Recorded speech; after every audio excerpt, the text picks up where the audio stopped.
This is Killer Kyle.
Kyle, and welcome to Wheels of Fury, episode 101.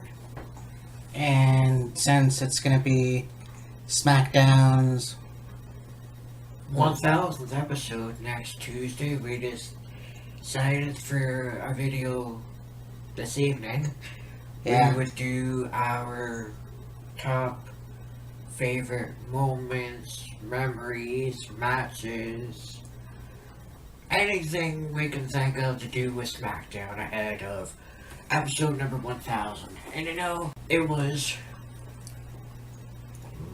last year, I think, Raw had its 1000th episode, and now SmackDown's caught up with its 1000th episode, and I will say it's quite an accomplishment. You know, the thing too is that this show was kind of, I don't know if it's a prime time. I don't know if they were actually planning on doing something like Thunder, because remember, WCW still existed, so yes, you had a lot of interesting things happen and out on a whim, and you have guys coming like Shawn Michaels, who was the sheriff. Yeah. And, you know, talking about the first episode, you have Sean turn on The Rock. Right, yeah. And join DX again. So it was kind of an interesting time for... And it was also 99, so it was like... It was one of my best years watching WWF. So... Oh yeah, for sure. I really enjoyed it myself.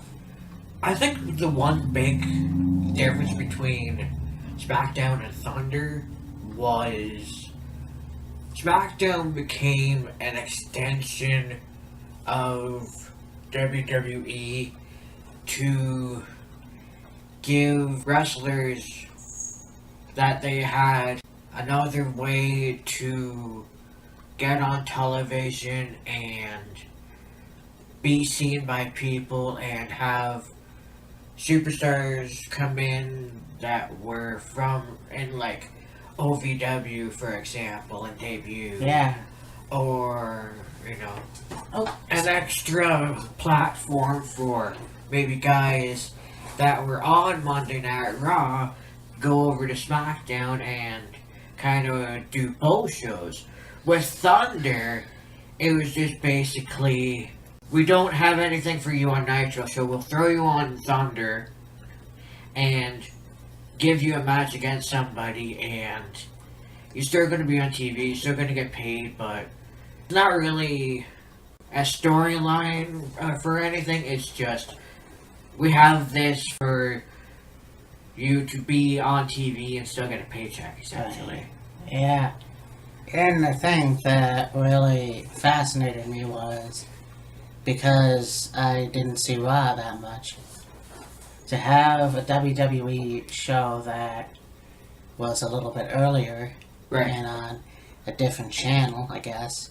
Yeah. Because they aired on UPN. Yes. Yeah, so there was that. And I think, too, it's like the years went on, the landscape kind of changed.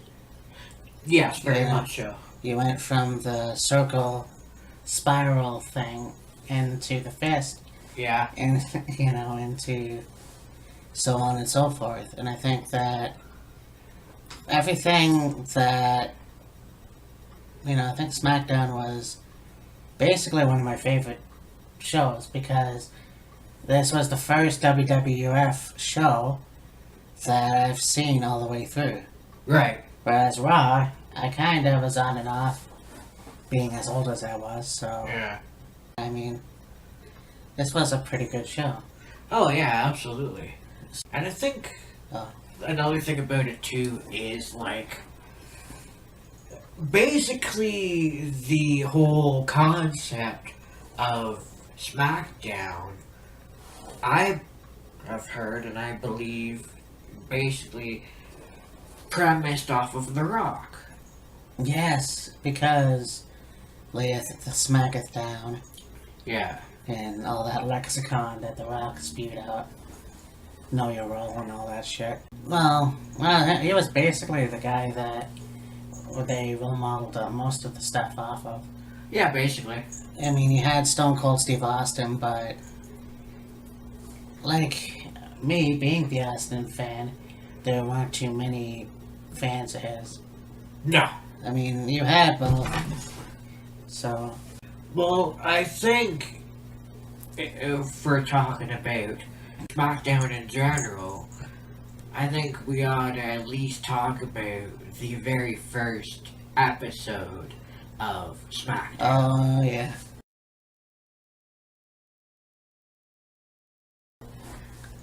Yeah, SmackDown was, like I said, it was another groundbreaking WWF show. Right. And I finally got to see a first WWF show. Yeah. So, I mean, I just mentioned The Rock and Shawn Michaels. Yeah, well, we had The Rock Rock against Triple H, I believe is for the WWF title. Yeah, Shawn Michaels was the special guest referee. And of course, he's in, white muscle shirt and jeans and shorts. And it basically all came down to Rock was going for the People's Elbow, super kick. Yeah. Triple H retains the title. Shawn and Hunter are buddies and all this other stuff. What else happened on the first show? I can't remember. Yeah, that's pretty far back to remember. Well, I mean... Because I have the DVD of it, I'm sure you must have. Oh, I do as well. So... Well, the first episode of SmackDown was... December of 99? Yeah. Something like that. Yeah, it was around Christmas. So, yeah.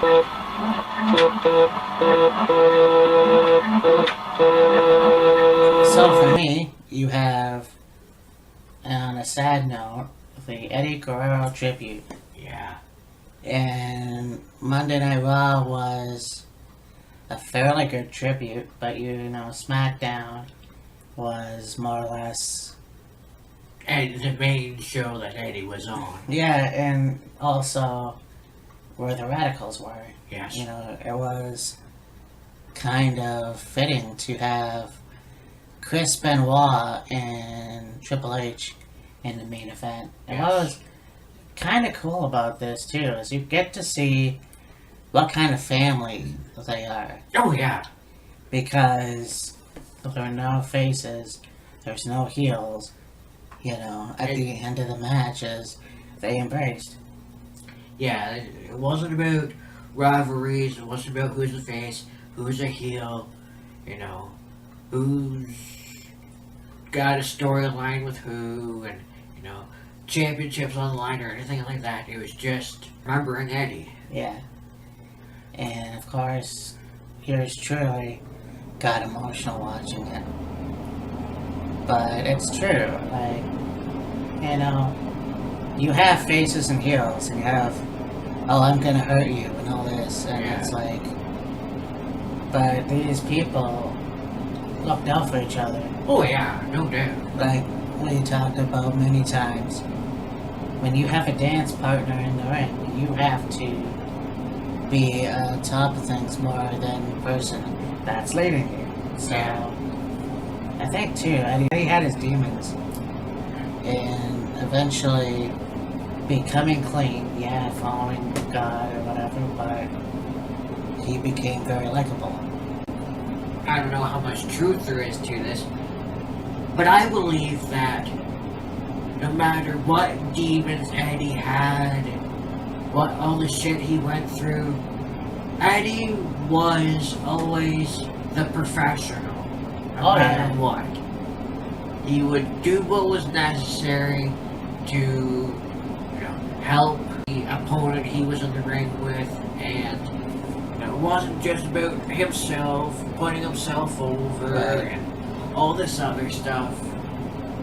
So, and when Chavo came into the picture, it was a lot cooler, because I remember I used to have this wrestling game. It was a fantasy wrestling game on my computer, and I pitted Chavo and Eddie together as a tag team.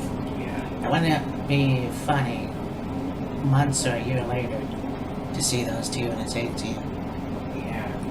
So I mean, that was kind of cool to see that, but also you got to see when Eddie died and how many people they go and they do this. Memory of him. And just the whole love that they had for each other. You had Triple H, you know, and you can say Polovac. The guy goes up under the turnbuckle, and just the fact that no, it's not about me, it's about him. That goes to show you what kind of people you have in the business. Oh yeah, absolutely. And so that was, I mean, then he had the Rey Mysterio storyline, but those two episodes, that one especially, is one of the best. Yeah. So.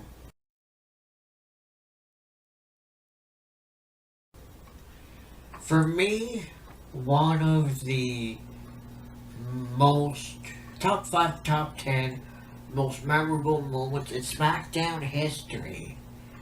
Brock Lesnar, Big Show, breaking the ring. Yeah. And that wouldn't be the last time. No. But this was definitely a first. And, oh, yeah. And when I saw that, because I don't think I watched it, I must have taped it. Right. I was like, holy shit. Yeah. I mean, you talk about two behemoth guys.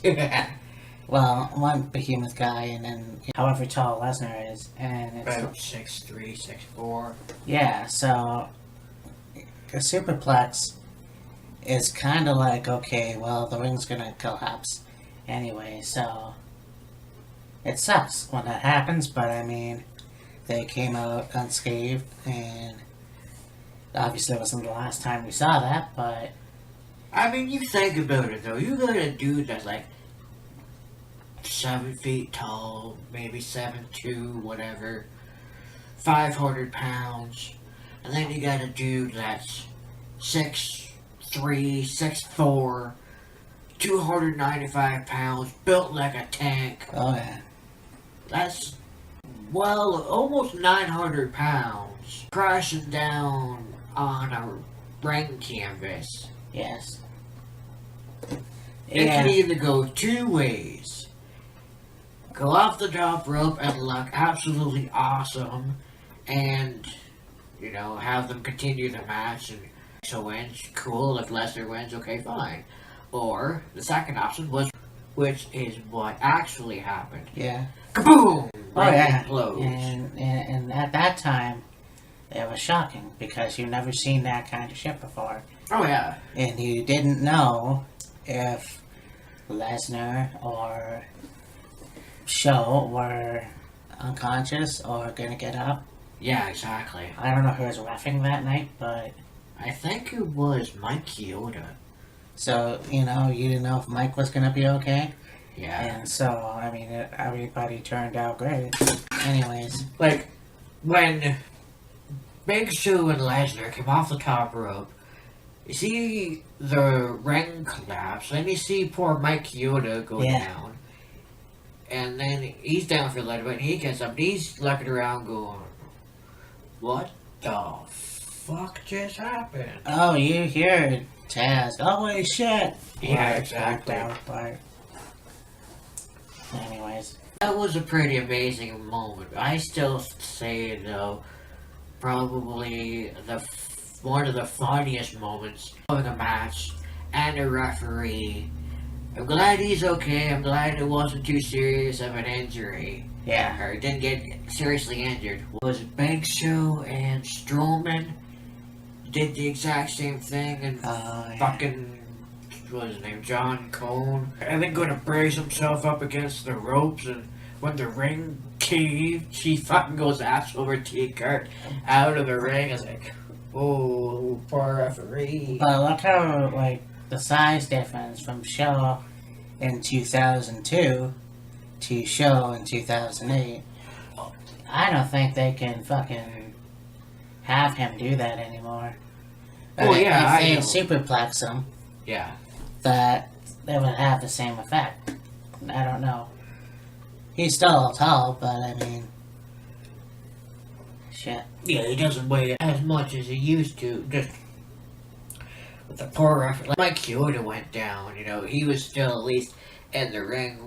Friggin' the referee that night, friggin' head over heels, ass over T-Kurt, out of the ring to the floor. It's like, oh, poor guy. Hope he's alright.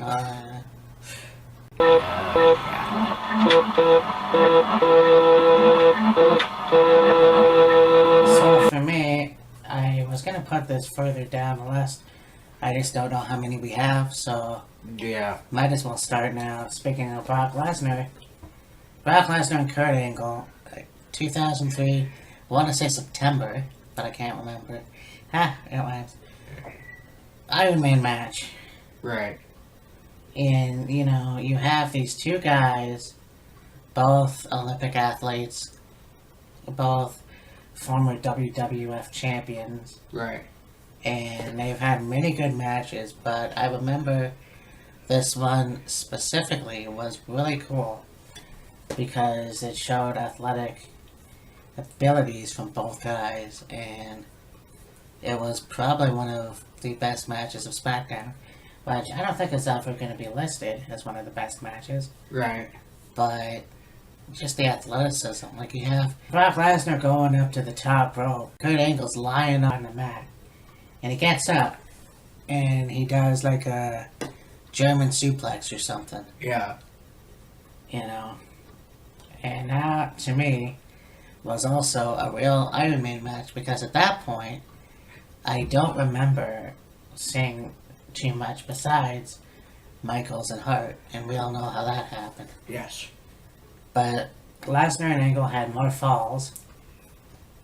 Well, I guess that's not true. You got Angle and Benoit, but Lesnar and Angle had more falls, and it was probably one of my favorite matches of SmackDown.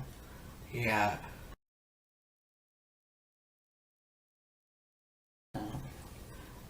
Talk about memorable moments in SmackDown. I think probably one of the coolest ones was the debut of Rey Mysterio. Oh yeah. That was good. Just basically, like, He had a match.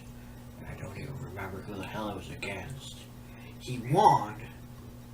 And then later in the night, there was a steel cage match. It was Edge and Christian against the Hardys or something like that. And friggin', here comes Rey out, climbing up the cage, to the top of the cage, and cross bodies whoever the hell it was. That was a good one. Yeah, Rey Mysterio is probably one of the most, I want to say, underrated wrestlers because he, like Matt Hardy, didn't have as much a good run like he should have. I mean, he was the world champion, and that was cool. He had the Intercontinental Championship. He was a tag team champion. He had the Cruiserweight champion. And then look at all the stuff from WCW and ECW. Yeah. But definitely the underdog. And you look at his stuff with... Always the underdog. Yeah. But you look at his stuff too with Batista. Yeah. And, of course, Eddie and Benoit and Randy Orton. Which I kind of want to forget. But, I mean... Yeah. Definitely one of those guys that can be overlooked. If I'm wrong, correct me, but... Yeah. I think one of the biggest things about Rey Mysterio was, I believe he was judged quite a bit based on his size. Yeah. Like being only 5'5", 5'6", 175 pounds, nobody really expected him to be as, I guess you could say, successful as he was. Like, Cruiserweight champion, tag team champion, a couple times World Heavyweight champion, So, that's just, like, it's not really anybody's fault necessarily. It's just that seemed to be the way it went. Even though Rey was, like, one of the most popular wrestlers they had at that point in time.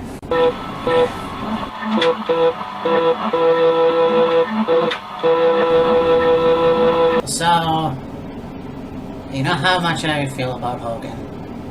That's a given. Yes. So, you have a guy like Brock Lesnar, keeping on the topic of Brock Lesnar. And you have Hogan, who is the old dog in this big fight. Their match was pretty good. I mean, Oh yeah. it was mostly dominated by Lesnar, but the whole symbolic Lesnar winning the match and wiping Hogan's blood on his chest. Yeah. It was like, well, I guess that's an end of an era. Or so we thought. Yeah, exactly. But you knew deep down that Lesnar was going to beat Hogan. Most likely, yeah. When you got a guy that's, I'd say, well into his 50s, against a guy that's like not even 30, I think, like I said earlier, 295 pounds, built like a tank. Yeah. I mean, as much as Hogan could still go, Lesnar was just on a different level altogether. An absolute freak athlete, super strong, and just could pulverize the shit out of you, wipe the canvas with you, and not even bat an eyelash. Yeah. And the thing, too, with Lesnar is when he debuted, I was more scared of Paul Heyman. Because here you have a big guy who's built like a brick shithouse. And okay, he could be intimidating, but you got this little Tasmanian devil in Paul Heyman, and he's hopped up on caffeine. He comes at you like, and it's kind of intimidating. It was intimidating at that time to me. Yeah. It's kind of weird when you look at it. They started coming into the WWF when I was 17. I'm 34 now, and they're still going. Oh, yeah. That's kind of insane. Like, take away the period of time that Lesnar was in UFC, and Brock's basically been in WWE for like 2002 to 2018. Yeah, no, you're right. And I mean, he's still young enough to. Oh yeah. I think they're either using him wrong, or he actually feels the way he does about WWE. I don't know. It kind of is frustrating because it's hard to know why they keep having storylines like this. Like the whole dog shit with Brock Lesnar backstage reading a magazine Yeah. saying how much he doesn't care about WWE. Really? Yeah. So, I'm here sitting on this couch while not even watching the show, and I could be at home. I'm sitting on my couch in my living room watching whatever, and he's looking at these like fishing, hunting, outdoor magazines. yeah. Go get me a steak, baked potatoes. It's like, okay. I want a steak, medium well, baked potato, and asparagus. I guess we're going there. He's like, okay. Well, we know what Brock likes for a meal. Could go on a topic of Eddie Guerrero again and mention the live celebration he had when he won the WWE Championship from Lesnar at No Way Out. Yeah, you know, back then it didn't seem like much. But when you really look at it, here's a guy who overcame his demons. He fought back and clawed back to where he needed to be. Yes. And then he beats Lesnar for the WWE title. Yeah. And just the sheer joy in everybody's face. Oh, yeah. And coming back out on Smackdown, and the balloons and the celebration, and at the time almost brought a tear to my eye, because it's like, here's a guy who finally did it, Yeah. and now he's no longer with us. Yeah. So I mean, like, it's one thing to do something like that, and it's a great accomplishment, and would have been nice to see him have another run, but at the same time, it's like, yeah, he did it be after battling demons and stuff like that. Basically, the point I'm getting at is, it's one thing to become a world champion throughout your career, or in your career, but to do it in front of like your mom and your brothers and all the fans that supported you through ups and downs and thick and thin and stuff like that. That's what made it special. yeah, for sure.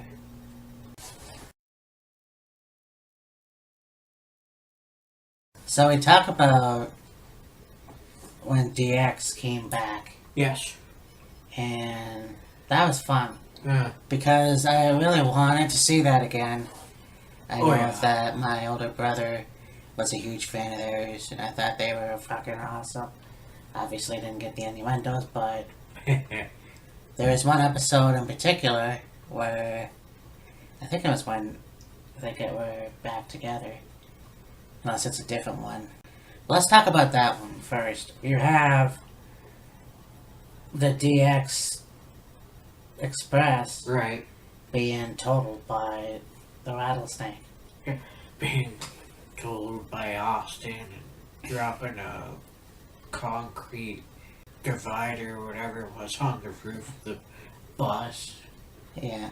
You know, it's weird because you always wanted to see Triple H and Steve Austin Yeah. go at it. I was a fan of DX, a fan of Steve Austin, so it was like, Yeah. it was interesting when it happened, but it was also interesting to get DX involved. Yeah. So, I mean, and then of course the DX Express. Yeah, yes. So, There's one in particular. I guess I could do a double whammy. Actually, you know what? I'll wait for that. But mainly the DX Express Yeah. is the one that got destroyed by Steve Austin. Yeah. One of the many vehicles that were destroyed by Steve Austin. Yeah. And one of the many vehicles that got destroyed by WWE throughout the years. Yeah.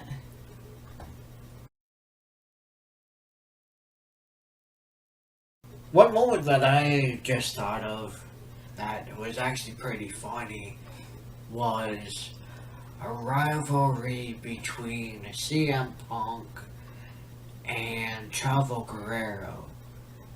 And Chavo Guerrero, I believe, had like just won the Cruiserweight Championship or something like that, and he's in the ring and he's celebrating. There's a mariachi band in the ring and they're playing the guitars and trumpets and all this other stuff.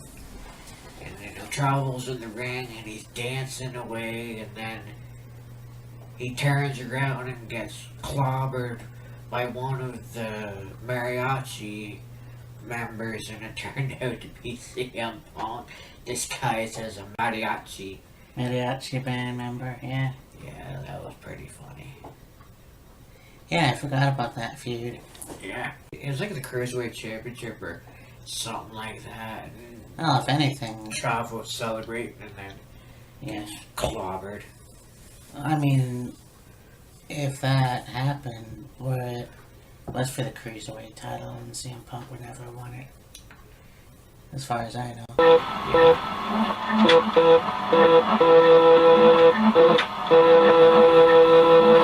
You know, I was going to save this one and talk about this match because when I first saw it, it was very unique, and I don't remember a lot of matches that took place outside the ring.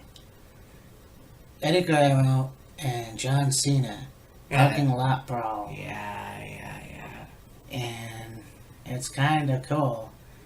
You know, when John Cena came in, and this was like when he was still young, when he still had attitude, and it was like people didn't hate him. Like, they didn't, like... Yeah. And I think it all goes back to putting his image in their product and trying to make him one of theirs. Yeah. So, it is what it is. But the whole hip-hop gimmick, especially with Paul Buchanan.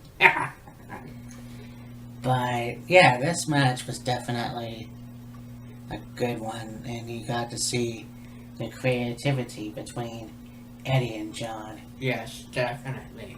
So, Yeah, they had a pretty good match considering they were in a parking lot surrounded by cars and wrestlers and that. I mean, you got Eddie doing a frog splash from one car to another, and, you know, they're throwing each other into the cars and suplexes and body slams and all this other stuff. It were a match that not typically is seen in wrestling or in WWE.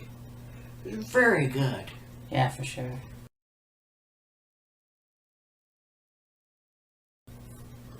Another one for me would be when Mr. Kennedy, Mr. Anderson, was still with the WWE at this point, and he was working alongside and kind of partnered with MVP. Oh, yeah. And him and, I think it was a singles match or something. It was either Kennedy or MVP against Kane. And basically they both beat up Kane, and they got him laying on the floor outside the ring, and there's this, I think it was a hearse, and kind of like the aisleway, and Kennedy's in the driver's seat, revving it up, looking like he's gonna run Kane over. Lights drop, can't see anything.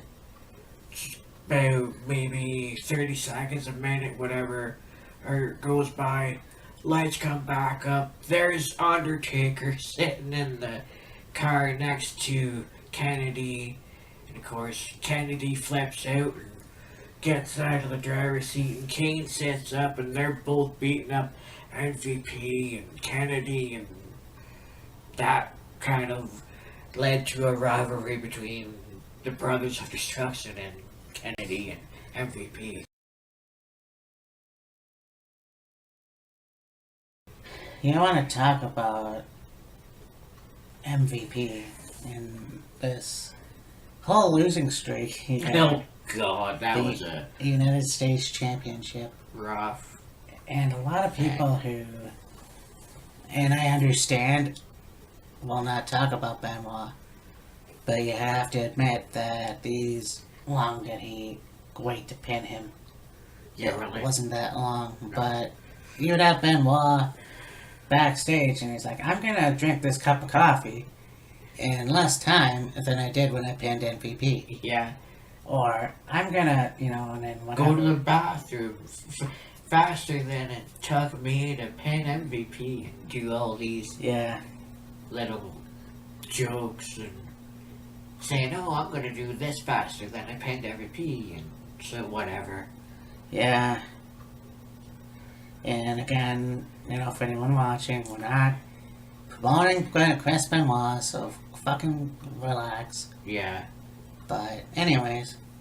Yeah, I think right now the one person that's got a worse losing streak than MVP had at that point is Kurt Hawkins. Sorry, buddy, but it's the truth. Yeah, for sure. I mean, MVP's losing streak ended at like 50 something or 6, whatever the number was. Kurt Hawkins is at 122 or some jacked up number like that. It's like, you have him come back in WWE after years away, and you basically turn him into a big laughing stock. Yeah. Poor bastard. Pretty much. Well, I suppose Zack Ryder hasn't really got much better treatments, So I feel bad for that guy. so much for the Major Brothers. Pretty much. Anyway. A moment of silence for the Major Brothers. So anyways. Yeah. What else now we have?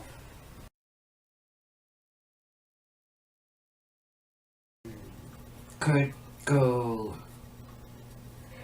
No, what match specifically? Or, I guess we can just talk about it in general. Mm-hmm. Rivalry with Undertaker and Brock Lesnar. Oh, yeah. We talk about the whole thing with WrestleMania 30 and everything else, but what you may not know, if you're not old enough or whatever, but you got 2002 to 2003, Undertaker, American Badass. Yeah. So I can see why they don't talk about it, but Yeah. the matches that those two had, Undertaker being face, Yeah. Lesnar being heel, Lesnar being face, Undertaker being heel. Yeah. A lot of these matches, and you go, well, yeah, and also, you had, I think Undertaker beat Lesnar for the title. Yeah. So, I mean, these two had a good rivalry back then. It just kind of overshadows what happened a few years ago. And people still bitch about that, so... Yeah. I'm not sure if it was a Smackdown moment, but I think one of the biggest things about that rivalry particularly was when Lesnar broke Taker's hand with that friggin' Oh, yeah. That's crazy. tank or gas, like oxygen tank or whatever the hell it was. Yeah.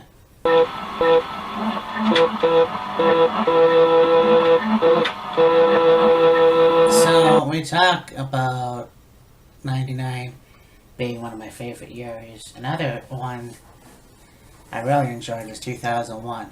Yes. And you have the team of Triple H and Steve Austin as the two-man power trip, and they had all the gold.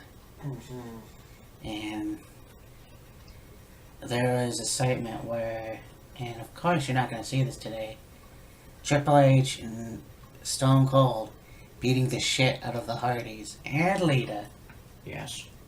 And so there's a match that's going to be set up with Triple H and Jeff Hardy. And you had interference after interference. But at the end of the day, it was basically Jeff Hardy who got the upper hand on Triple H. And that's probably one of the best moments at that time. Because I don't remember what the first time, really, that Jeff Hardy was the Intercontinental Champion. Yeah. But this one definitely was special. That whole era was pretty cool. Yeah, for sure.